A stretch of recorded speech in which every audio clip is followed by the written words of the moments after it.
The message from Moscow is blunt and unambiguous.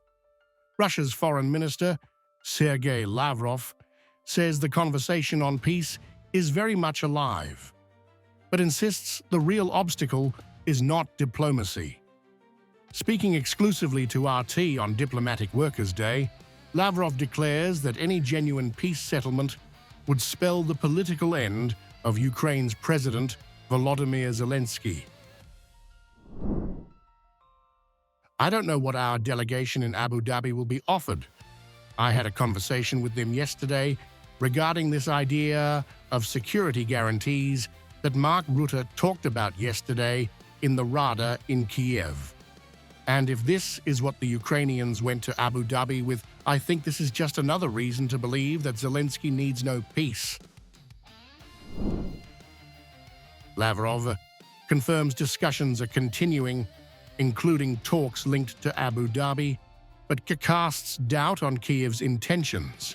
He questions what Ukraine's delegation is prepared to offer, especially after NATO-linked security guarantees were raised in Kyiv, a move Moscow sees as evidence that Zelensky is not pursuing peace, but political survival. That any peace will mean an end to his political career, probably not only his political career. After talking with Rutte, Zelensky said he is willing to take compromises, but Russia also has to be willing to make compromises. And this is, well, a blatant statement, I think. According to Lavrov, Zelensky's public willingness to compromise is contradicted by demands that Russia must also concede, a stance Moscow describes as disingenuous.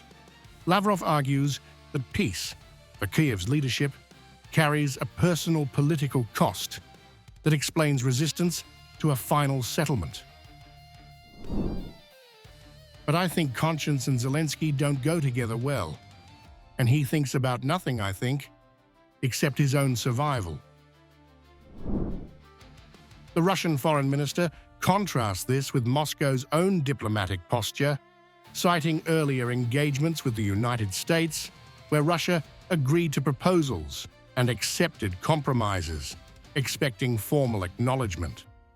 Instead, he says, Ukraine was elevated back to the center of the agenda, delaying closure. We conceded to certain initiatives from the US. We took compromises. We basically accepted their propositions.